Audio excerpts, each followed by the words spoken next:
Attendance edtech YouTube চ্যানেলে সকলকে স্বাগত। আজকে আমরা একটা খুব গুরুত্বপূর্ণ জিনিস শিখতে যাব। আমরা সকলেই মাইক্রোসফট ওয়ার্ডে কাজ করি, কিন্তু মাইক্রোসফট ওয়ার্ডে আমরা যখন আমাদেরকে ধরো সাপোজ ইন্টারভিউতে বলা হলো যে আচ্ছা সেভ অ্যান্ড সেভ অ্যাজের মধ্যে পার্থক্য কী, দেখা যায় যে ম্যাক্সিমাম ক্ষেত্রে স্টুডেন্টরা বা যারা পরীক্ষা মানে যারা ইন্টারভিউ দিতে যায় তারা ফাম্বল করে, তারা বুঝতে পারে না জিনিসটাকে। সো এখানে আমি একটা ছোট্ট ভিডিও আজকে একটা যে জিনিসটা পড়াবো সেটা হচ্ছে কি সেভ অ্যান্ড সেভ অ্যাজের পার্থক্য এবং একটা ফাইলকে কি করে আমরা পাসওয়ার্ড দিয়ে সেভ করতে পারি যাতে তোমার ফাইল তুমি ওপেন করতে পারো। ওকে, তাহলে শুরু করা যাক জিনিসটাকে। তাহলে আমি কি করছি না, সাপোজ এখানে দেখো মাইক্রোসফট ওয়ার্ডকে আমি প্রথম ওপেন করলাম, ঠিক আছে। এবার মাইক্রোসফট ওয়ার্ড যখনই আমার ওপেন হলো তখন আমি কি করছি না, আমি একটা কিছু লেখার চেষ্টা করব। মনে রাখবে মাইক্রোসফট ওয়ার্ডে অনেক সময় কি আমরা ভাবি যে কি লিখবো, সেটা আমাদের কাছে একটা বিরাট প্রশ্নচিহ্ন হয়ে যায়। মাইক্রোসফট ওয়ার্ড কি করে, একটা ডিফল্টে একটা প্যারাগ্রাফ তার কাছে থাকে। তো সেই ডিফল্ট প্যারাগ্রাফটাকে কিভাবে আনতে হয়, এরকম ভাবে আমাদের একটা এন্টার মারলে একটা ডিফল্ট প্যারাগ্রাফ চলে আসলো। এবার আমি চাইছি কি এই যে ফাইলটা যেটা আমরা বানালাম, এখানে কিছু লিখলাম, সেই জিনিসটাকে এবার আমরা সেভ করব। কি করব না, দুটো কাজ করবো একসঙ্গে করবো। সেভ তো করবো, এর সাথে একটা সুন্দর ফাইল নেম দিয়ে সেভ করব। তাহলে কি করব, আমরা ফাইলে চলে গেলাম। আমরা দেখি এখানে দুটো অপশন থাকে, সেভ অ্যান্ড সেভ অ্যাজ। তাহলে আমরা কোথায় যাচ্ছি, আমরা সেভ অ্যাজে চলে যাব। এবার সেভ অ্যাজে গিয়ে কোথায় যাব না, ব্রাউজে গিয়ে আমি ধরো ফাইলটাকে সেভ করতে যাচ্ছি কোথায় না, ডেস্কটপে। এবার ডেস্কটপে গিয়ে আমি একটা নতুন ফাইলের নাম দেবো। ধরো আমি এখানে নাম দিলাম ফাইল 1।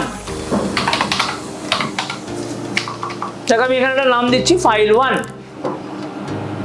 আচ্ছা, এখানে একটা জিনিস মনে রাখবে, যখন কোনো আমরা ফাইল সেভ করি তখন ফাইলের নামের দুটো পার্ট হয়। একটা হলো প্রাইমারি নেম, যে নামটা আমরা দেবো, আর একটা হচ্ছে এক্সটেনশন নেম, যে নামটা যে ধরনের সফটওয়্যার আমি ব্যবহার করছি সে দেবে। যেমন মাইক্রোসফট ওয়ার্ডে যদি কোনো ফাইল বানাই আমরা, তাহলে সেই ফাইলটার এক্সটেনশন হয় ডিওসি বা ডিওসিএক্স হয়ে থাকে। দেখো মাইক্রোসফট ওয়ার্ড অফিসেরও ডিফারেন্ট ওয়ার্ডের ডিফারেন্ট ভার্সন হয়। যেমন 2007 ভার্সনের আগে যদি আমরা ফাইলটাকে সেভ করতাম তাহলে সেই ভার্সনে এক্সটেনশন হতো কি ডিওসি। 2007 থেকে সেই ভার্সনের এক্সটেনশন নেমটা পাল্টে গেছে। এখন যেটা হয় সেটা হচ্ছে কি ডিওসি, মানে মাইক্রোসফট ওয়ার্ড নিজে থেকে এটাকে বসিয়ে দেয়। তাহলে আমি কি করলাম, আমি ফাইলটা দিয়ে সেভ করে ছেড়ে দিলাম, সেভ বাটনে ক্লিক করলাম। দেখো এদিকে লক্ষ্য করো, আগে এই ফাইলটার নাম কিছুই ছিল না, ডকুমেন্ট 1 বলেছিল, কিন্তু এখন দেখো ফাইলটার নাম কি হয়ে গেছে না, ফাইল 1 হয়ে গেছে। সুতরাং আমি কি করলাম, আমি একটা ফাইলকে একটা নাম দিয়ে সেভ করে দিলাম। এবারে ধরো আমার এখনকার মতন কাজ শেষ, আমি ক্লোজ করে দিলাম।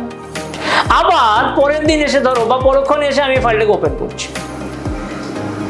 এবারে কি করছি না, আমি ধরো কিছু নতুন জিনিস এখানে লিখবো। ধরো আমি এখানে লিখলাম হ্যালো হাউ আর ইউ।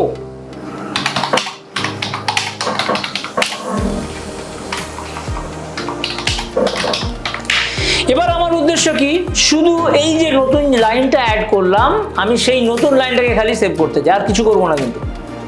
তাহলে আমি কি করব, এই কাজটা করার জন্য আমি শুধু সেভে চলে যাবো। সেভ অ্যাজে যাওয়ার দরকার নেই, কারণ সেভ অ্যাজ কি করে, আমাকে দুটো জিনিস, যখন আমাকে দুটো জিনিস একসঙ্গে করতে হয় তখন সেভ অ্যাজে যাবো আমি। কি না, একটা হচ্ছে ফাইলের নাম দিয়ে ফাইলের কন্টেন্টকে সেভ করব, তখন আমি সেভ অ্যাজে চলে যাব। কিন্তু যদি আমাকে শুধু ফাইলের কন্টেন্টকে সেভ করতে হয়, তাহলে শুধু সেভ অপশনে ক্লিক করে আমি কাজটা করে দিতে পারি। দেখো এখানে আবার আমি ক্লোজ করে দিচ্ছি, আবার আমি ফাইলটাকে ওপেন করছি। দেখো দেখো আমি ফাইলের নাম আমার সেম থাকলো, কোনো চেঞ্জ করিনি, আমি জাস্ট অ্যাড করে দিলাম একটা নতুন লাইনকে, এবং এই লাইনটা আমার পুরো মানে যে পুরনো যে কন্টেন্ট ছিল তার সঙ্গে অ্যাড হয়ে গেল।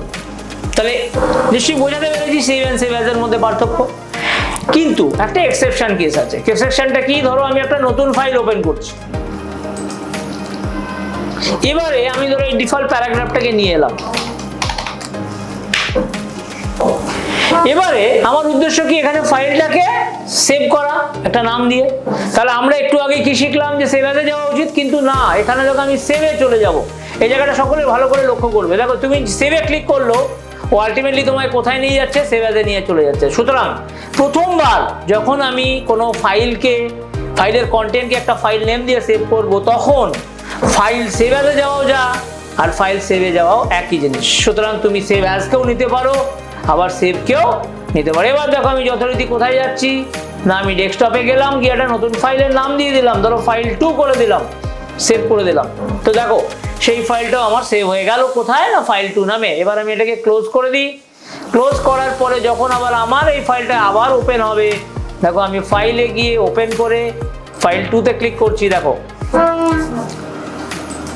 ঠিক আছে, তাহলে নতুন ফাইল। এবার ফাইল 1-এ দেখো এরকম ভাবে ছিল, এবার আমি ফাইল 2কে ওপেন করলাম। সুতরাং এখান থেকে আমরা কি শিখলাম, যে প্রথমবার যখন আমরা কোনো ফাইলকে সেভ করব, সেখানে সেভেও ক্লিক করলে যা রেজাল্ট পাবো, সেভ অ্যাজে ক্লিক করলো তাই রেজাল্ট পাবো।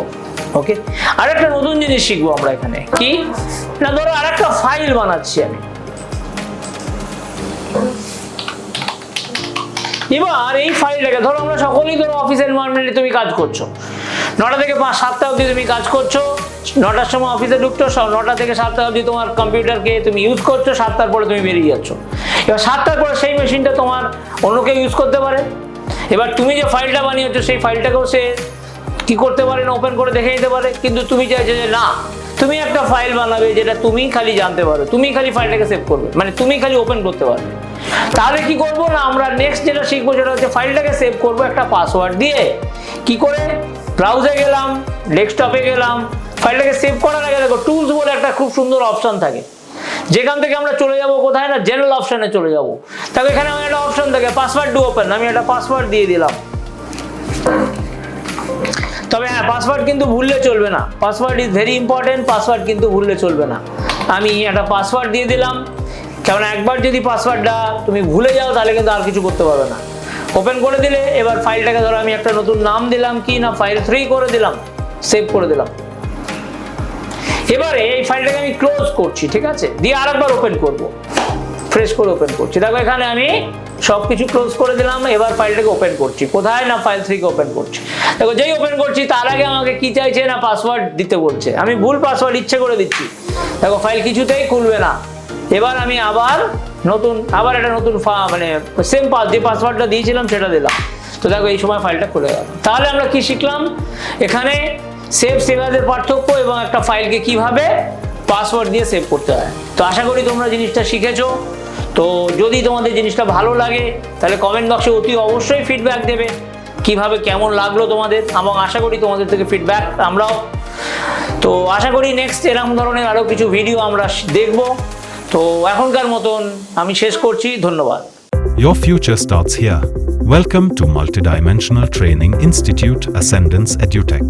Master computer skills, programming, and English communication through practical, industry-focused training for students, professionals, and aspiring achievers. Learn, grow, succeed. Join Ascendance EduTech today.